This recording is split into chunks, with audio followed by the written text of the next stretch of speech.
Hi, I'm Liz, and I'm making masks for our friends in the medical community. They're giving me some feedback, and this is what I've come up with. They are using these, and they like them, and they want more. Please help us make them.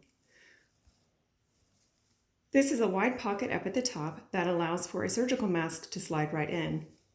It functions just like the surgical mask. And it also has an opening up here with a channel for a removable wire. It's big enough that an N95 respirator can slide into it and be covered. So let me show you how I'm doing it. Over here is the pattern that I'm using. I'm using one piece of cotton fabric. This is tightly woven. It's already been washed. So if it's going to shrink, then it already has. I also have two pieces for binding, 1.5 inches by 6 inches. And I have two pieces of elastic. 1/4 inch is preferred. Men like the 7 inches, and women seem to prefer the 6.5 inches. So the first thing that you'll need to do is you'll need to zigzag stitch or serge the short edges. Then you'll want to take this to the ironing board, and you'll want to iron the serged edge over. So turn it over, press, fold, and press. This is the top of my mask. So I'm going to fold it over and press it again. This will help make that channel. Then I'm going to take the bottom end, fold it up to the top, and press. Next, I'm going to mark where we're going to make the pleats. So I made this for a template because it's just easier. And I know these numbers look a little weird and we've got some little things going on, but just bear with me and I'll show you what we're going to do. So we're going to take it, line it up to the very bottom, and we're going to mark at each of these markings. 1.5, 2.5, 3, 4, 4.5, and 5.5 inches. You can do that with a fabric pen or a fabric pencil and just mark at each location. But I have a preference from my quilting days, and I like to mark the fabric with a fabric marker. They look like this, but I'm going to assume that you don't have one. A butter knife will do the same thing. I'm going to hold this very carefully. I've got my fingers spread out. I'm going to hold the ruler down here with my thumb. And then I'm going to mark this going back and forth with the butter knife, making some pressure. It's kind of funny to use your butter knife this way, but it works. So here's the line that I've made. Let me turn it so that you can see the shadow from my window that's open behind us. So I'm going to come up here to the 2.5 inches and mark it as well. Hold the ruler really carefully, and so forth. This one I've already marked, and I'm going to show you what these little marks on my template mean. The asterisk and the arrow are going to show me what I'm going to move. So what I'm doing is this is the bottom of my mask. Got it lined up. I've opened it. This is right back at the bottom. This is the fold, bottom of the mask to the bottom of the template. What I'm going to do at these asterisks is I'm going to pinch the fabric, and then I'm going to fold it up to the next line. So pinch and fold at 1.5, pull it up to 2.5. Pinch and fold it up to that 2.5 inch line. Press it down and finger press. Pinch, fold it up, and finger press. You can tell I've done this off camera so that it was a little easier to show. You'll probably have to fuss with it just a smidge. And this is a little bit fussier than some of the other patterns that are out there, but it's worth it because this is what's going to make a pocket and also allow the mask to work like the surgical masks do. Press and fold. Bring it up 3 inch to 4 inch. It's hard to see, but it's right there. Press and fold. Pinch at 4.5, bring it up to 5.5, press, finger press. And then you'll have some marks that you can then take over to the iron. So let's do that.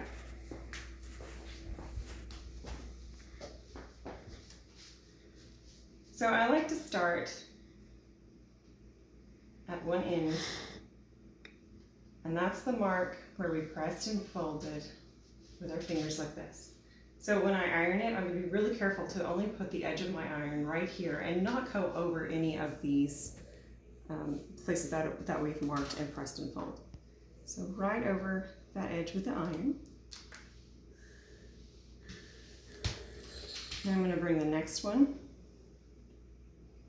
up to there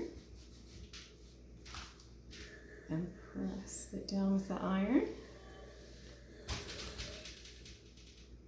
And the next one, and you can see how it just locks right in place. I'm trying really hard to get this top edge right underneath that pleat from the one just above it. And then I'm going to do the same thing to the other side. Little finger press there, get the iron up to it. Using the edge of the iron right on the edge of the pleat. Next one.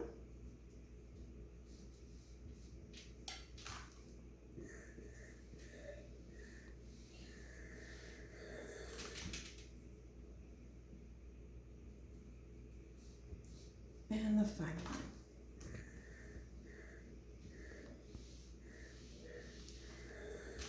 Now, let me kind of fuss with this just a little bit to get it right back where it needs to go. And then you have these 3 pleats on this side, these 3 pleats on this side, and you're going to want to pin them so that you can transfer them and they'll hold like this. So pin on each side for each pleat. So pins, pins, pins, pins, pins, pins. It'll look like this. So I'm going to carry this over to my sewing machine. And I'm going to sew this at a 1/4 inch seam allowance.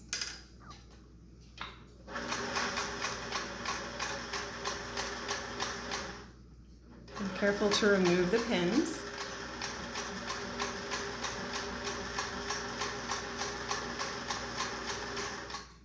And if you could see, my machine is just on top of a table. So sometimes it gets caught there, just kind of give it a tug and it'll all fall back where it needs to go.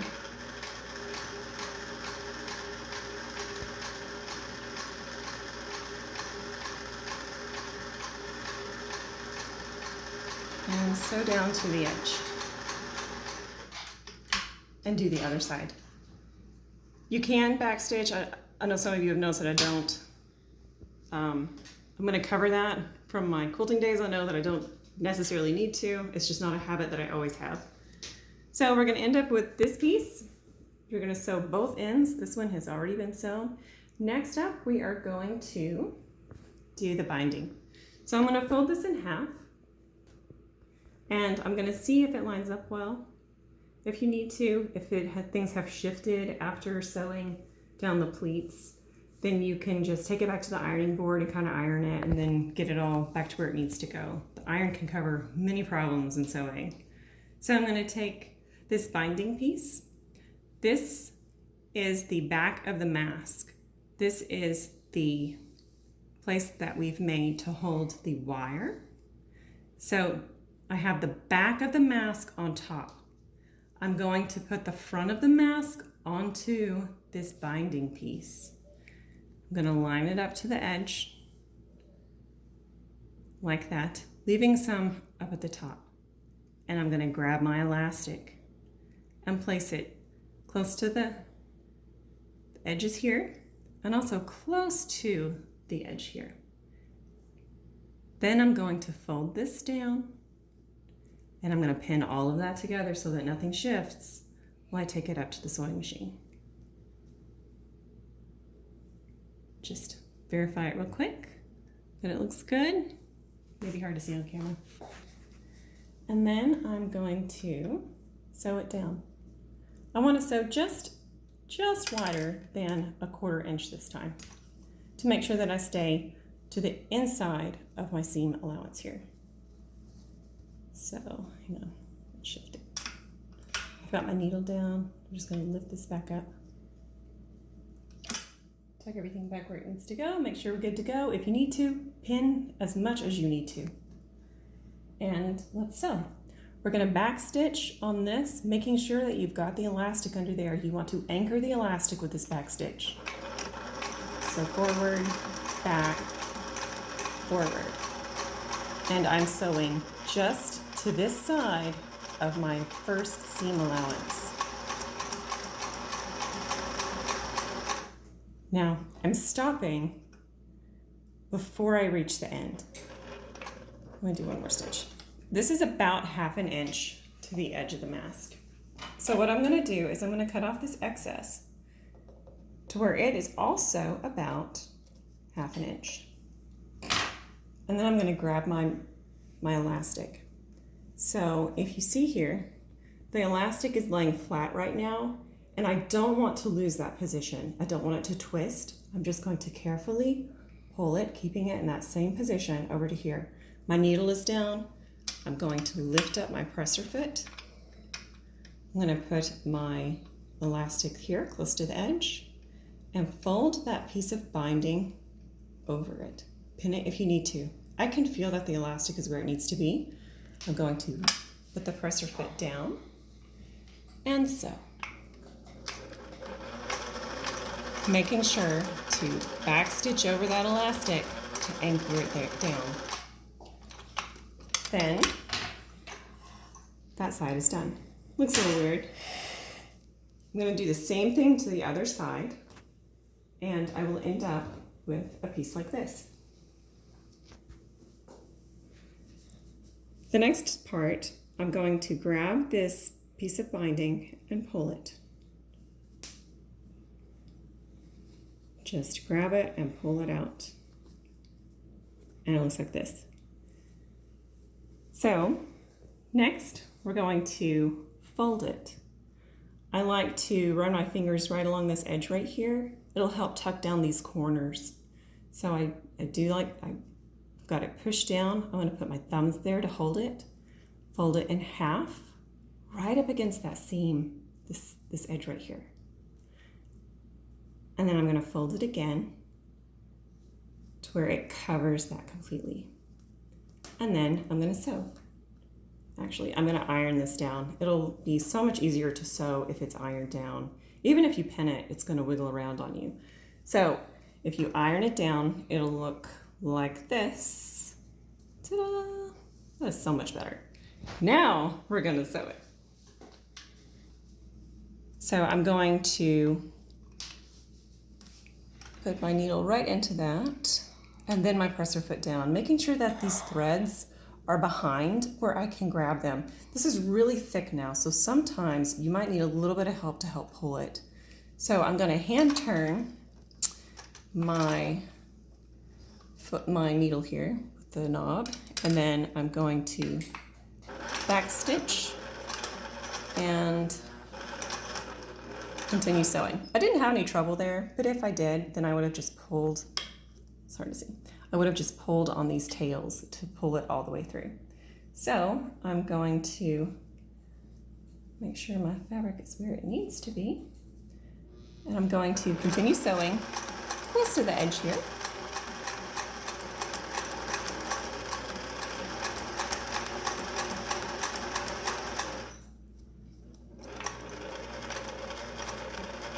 If you have a hard time holding your fabric, just throw some pins in, it's fine.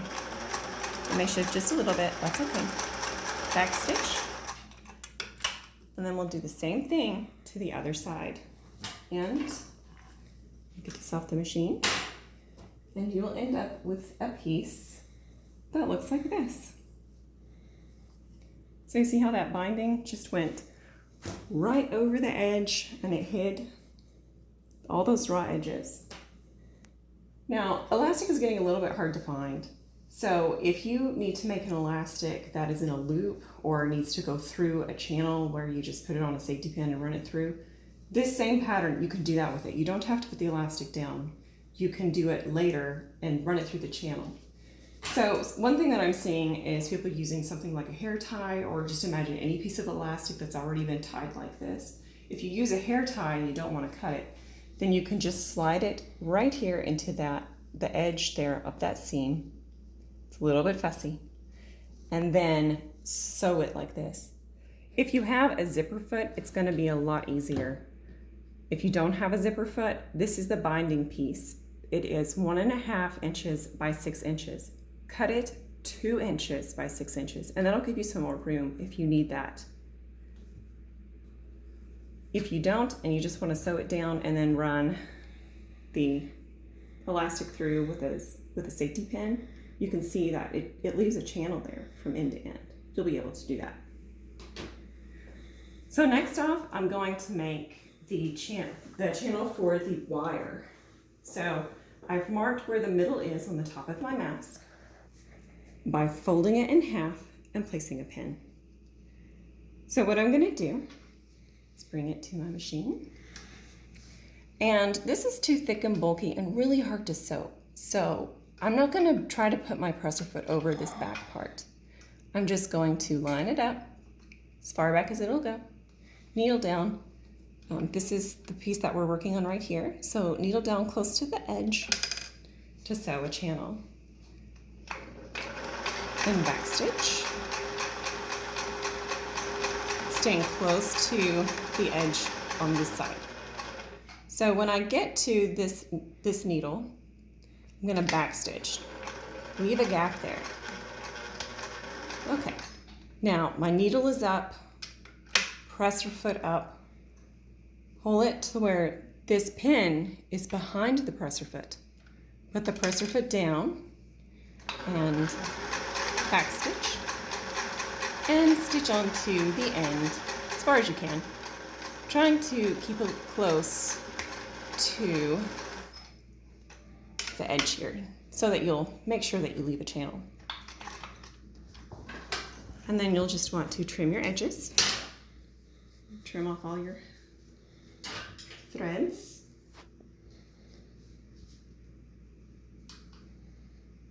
And that's the mask. Don't forget to trim this little thing right here. So I am not actually putting any wire in these unless they are going to somebody that I can explain it to. I don't know how they'll wash, how they'll launder, how the hospital will make these, how they will sanitize them. So I'm not putting the wire in case there's a problem.